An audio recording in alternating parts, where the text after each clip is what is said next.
বাঁদিকে ডান দিকে যে নদী দেখতে পাচ্ছেন, বিখ্যাত নদী নেপালের মেচি নদী।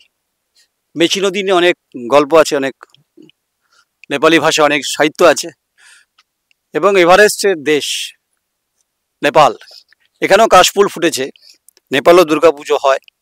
কিন্তু অশান্তির যে বাতাবরণ তৈরি হয়েছে, যে এখানকার যে সমস্ত যুব সমাজ, এখানকার যে যুব সমাজের সঙ্গে যুক্ত ছেলে এবং মেয়ে, তারা যে সমস্ত সোশ্যাল অ্যাপস নিয়ে কাজ করেন, যা সরকার কার্যত ইন্টারনেট পরিষেবাকে সরকার নিজেদের নিয়ন্ত্রণে আনতে চেয়েছে, তখনই ফুঁসে উঠেছে এই যুব সম্প্রদায়। বিভিন্ন নাম দেওয়া হচ্ছে, আকারটা এত ভয়ঙ্কর হয়, মৃত্যু হয়েছে অনেকের, গুলি চলেছে।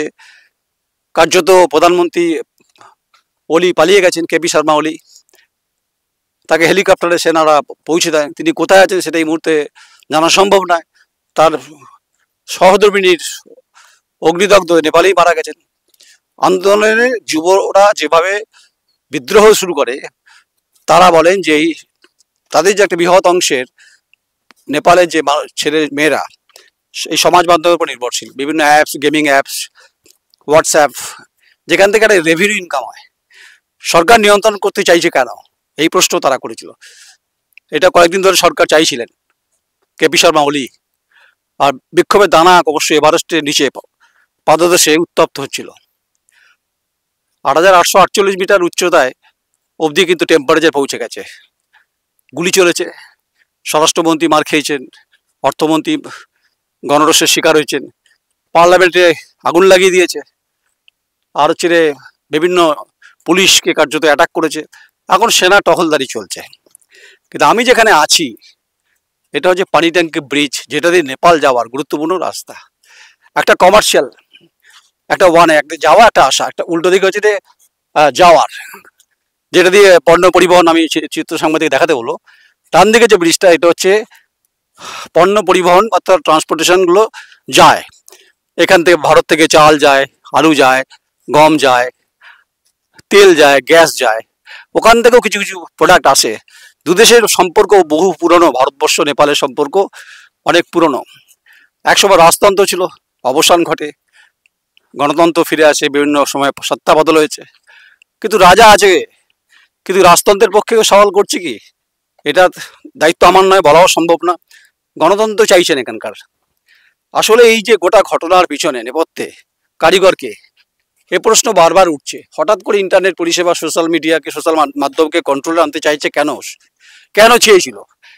আসলে সরকারের যে সমস্ত দুর্নীতিগুলো, সরকারকে ঘিরে যে সমস্ত বিদ্রোহগুলো বাড়ছিল, সেগুলো মানুষের মধ্যে পৌঁছেছিল এই সমাজ সোশ্যাল অ্যাক্টিভিটির মধ্য দিয়ে।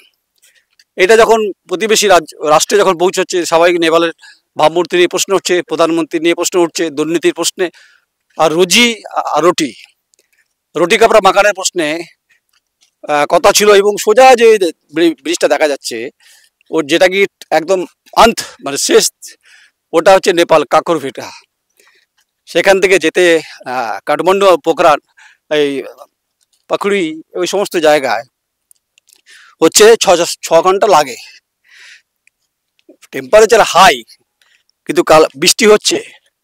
যেহেতু হিমালয়ের কোলে নেপাল, হিমালয়ের কোলে হচ্ছে দার্জিলিং, কালিম্পং, কার্শিয়াং। কিন্তু নেপালের বৈচিত্র্য, নেপালের বহুত্ববাদ, নেপালের সংস্কৃতি, নেপালের শিক্ষা, নেপালের স্বাস্থ্য নিয়ে আমরা বিভিন্ন সময় গর্ব অনুভব করেছি, এখনো করি। তাই ভারতের সঙ্গে নেপালের সম্পর্ক যাতে সুমধুর থাকে, সে ব্যাপারে ভারতবর্ষের রাষ্ট্রের ভূমিকা রয়েছে। যেহেতু আমরা ধর্মনিরপেক্ষ কান্ট্রিতে বসবাস করি, আমাদের দেশের সেনাদের অনেক বড় ভূমিকা রয়েছে, এবং আমাদের পুলিশ অ্যাডমিনিস্ট্রেশনের ভূমিকা রয়েছে পানিট্যাঙ্কি ব্রিজে, যাতে কোনো অপ্রীতিকর ঘটনা না ঘটে ভারতের দিকে। যেহেতু পাশে শিলিগুড়ি, চিকেন নেক বলেছিল কেটে নেব বাংলাদেশ, প্রচুর হুঙ্কার, বন্ধ হয়ে গেছে। আপনারা ভাবুন, 2021 সালে আফগানিস্তানে তালিবানদের আক্রমণের বাধ্য হয়েছিল, আমেরিকান সেনারা পালিয়ে গেছিল, অস্ত্র সম্ভার সবকিছু রেখে পালিয়ে গেছে, কেবল বিদ্রোহ বলে। তালিবানিরা ফুসছিল সেখানে, এখন তালিবানিদের শাসন চলছে, কিন্তু তারা নতুন করে পরিবর্তন চাইছেন। চলে আসুন হচ্ছে 22 সালে নেপাল অগ্নিগর্ভ হয়েছে, ভয়ঙ্কর হচ্ছে আক্রমণ, প্রধানমন্ত্রীর বাসভবন দেখেছে, সেখানেও ভারতের শান্তি বাহিনী গেছে, শান্তি ফিরেছে। চলে আসুন 24 5ই জুলাই সম্ভবত সে দেশের প্রধানমন্ত্রী বাংলাদেশের শেখ হাসিনাকে দেশ ছাড়তে হলো। আর এই চেয়ে গণ অভ্যুত্থান শুরু হয়ে গেল। তত্ত্বাবধানের সরকার মোহাম্মদ ইউনিস, বাংলাদেশ হুঙ্কার দিল ভারতকে, কলকাতাও প্রচুর হুঙ্কার দিয়েছে মোহাম্মদ ইউনিস, যারা অকাতই নেই ভারতের দয়াতে দাক্ষিণে বাংলাদেশের সঙ্গে, এরা ভুলে যাচ্ছে, অকাত ভুলে যায়। ভারত বাংলা যখন ভারত পূর্ব পাকিস্তান আর যখন একসঙ্গে ছিল তখন এই ভারতের সেনারা উদ্ধার করেছিল, এবং যা এখন মানে বাংলাদেশ, তো যারা অকাত ভুলে যায় তাদের তো কথা বলার কিছু নেই। সে দেশেও গণতন্ত্র ফিরে আসুক, এটাও যেমন ভারত চাইছে, ঠিক তেমনি ওলি যখন পালিয়ে গেছে, কেপি শর্মা ওলি হেলিকপ্টারে, আর্মি হেলিকপ্টারে, তার সহধর্মিনী যখন এখানে বিদ্রোহের শিকারে মৃত্যু হয়েছে, তাহলে কে চাইবে না যে শান্তি ফিরুক? সবাই চাইছে শান্তি, আমান, কুলকুল মেচি নদীর মতো হোক। তাই বৈচিত্র্য ভরা এই নেপাল, ভূস্বর্গের কাশ্মীর যেমন বলা হয় ভূস্বর্গ, তেমনি নেপাল হচ্ছে ভারতের অর্থাৎ পৃথিবীর সর্বোচ্চ শৃঙ্গের অধিকারী হচ্ছে। এখান থেকে কৈলাস যাত্রা আছে, বহু যাত্রী, যারা যাত্রী পুণ্যার্থী তারাও আটকে আছেন। যারা আসছে দেখছেন না মাথায় করে যেগুলো নিয়ে, লোটা কম্বল নিয়ে, কেউ আসছেন ভারতে প্রাণের তাগিদে হোক, আর কেউ নেপাল থেকে ভারতে আসছেন, কেউ নয় মেডিকেল পারপাস, নাহলে এডুকেশন পারপাসে আসছে। কেন আসছে? এই আসা যাওয়াটা তো রেগুলারই চলে, নতুন কিছু নয়। কারণ নেপালে কোনো পাসপোর্ট লাগে না, ভুটানে কোনো পাসপোর্ট লাগে না, কিন্তু নেপালকে অগ্নিগর্ভ করেছে কারা? এর পিছনে কোনো কুচক্রি আছে, সেটা খোঁজার দায়িত্ব অবশ্য রাষ্ট্রনায়কদের। এখন সেরা খুঁজছে। তাই ভারত শান্তির পক্ষে, আমরাও শান্তির পক্ষে।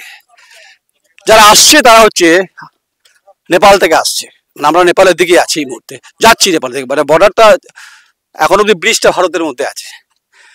তাই ব্রিজ যেমন শক্তিশালী হয়, মজবুত হয়, মাটি ধরে রাখে, তার উপর যানবাহন যায়, তেমনি নেপালের বুনিয়াদী স্তরে অর্থনৈতিকভাবে ব্রিজটাও অন্তত ভয়ঙ্করভাবে শক্তিশালী হওয়া দরকার, যাতে করে আগামী দিনের প্রজন্মের কর্মসংস্থান, শিক্ষা দীক্ষার ক্ষেত্রে ভালো ব্রিজ চাইছে।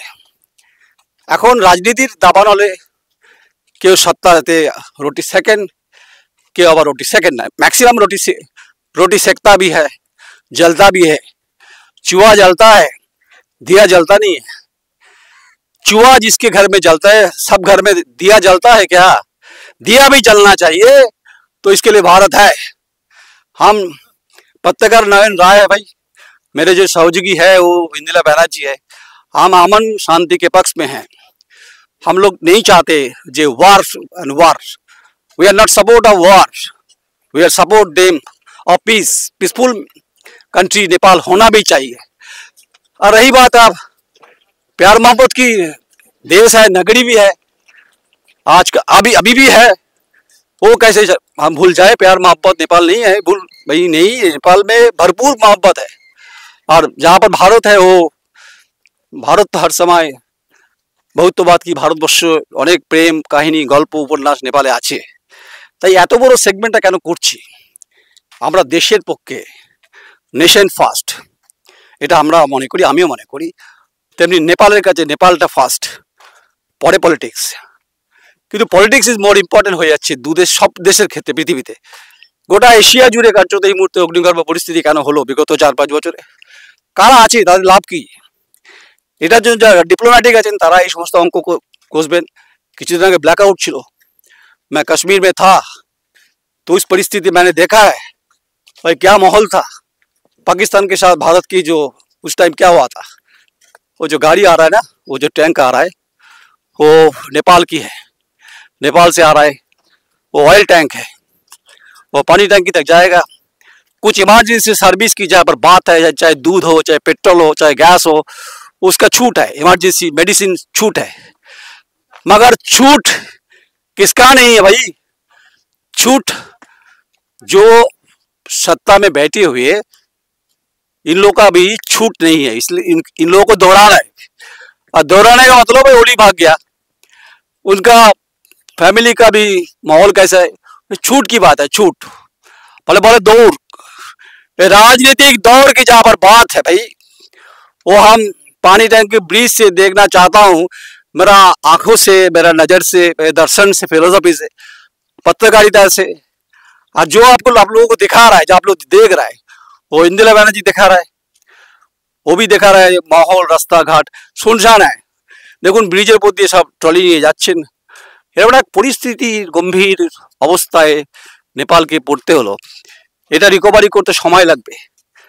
रिकवरी हमराও चाय किंतु सत्ता में जो बैठे हुए हैं भाई, हर पॉलिटिकल पार्टी इसमें रोटी सेकता है और पिघालता भी है।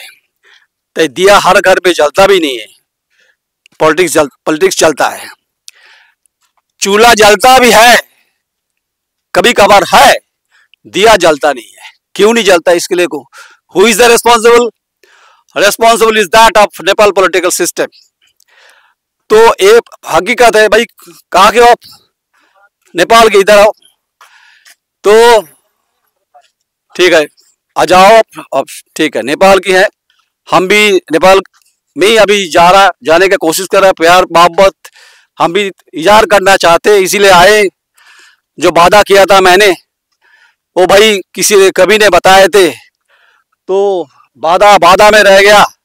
नहीं भाई, हम वादा में नहीं, वादा को वास्तव रूप में निभाना चाहते हैं। इसीलिए मैं इस जगह पे खड़े हूँ। मैं नयन राय, मेरे सहयोगी जो है इंदिरा बैनर्जी, वो भी वादा निभा दिया। हम लोग है इस द क्वेरी है। इसमें बहुत बड़ा लंबा कहानी है द क्वेरी का। जब तक शुरू हुआ था आज तक, आज के डेट में भी ये लड़ाई जो जहाँ पर है, जो 2025 से शुरू 2020 से शुरू हुआ था 25 तक, जितना दिन जिंदा रहेंगे द क्वेरी को लेके जाएंगे इंसान के पक्ष में, देश के पक्ष में। देश में अगेंस्ट में नहीं है, पड़ोसी देश के पक्ष में। आप लोग एक लाइक कर दीजिए। वादा हम करते हैं, प्यार आप लोग करें, और प्यार जहां पर होता है ना, उभर के आते। हम और भी जल के आएंगे पत्रकारिता के रूप पे। इंसान, जाल, जमीन, रोटी, कपड़ा, मकान, जहां पर बात होगा हम उसके पक्ष में बोलेंगे। चाहे नेपाल हो, चाहे भूटान हो, चाहे भारत हो, चाहे बांग्लादेश हो। राजनीति के चक्र में प्यार को भी काटना चाहते कौन इंसान, वो खोखलापन को भी ढूंढना चाहिए। मैं नयन राय, चित्र सांबादिक इंदिरा बैनर्जी, पानी टंकी ब्रिज, भारत नेपाल बॉर्डर। नमस्कार।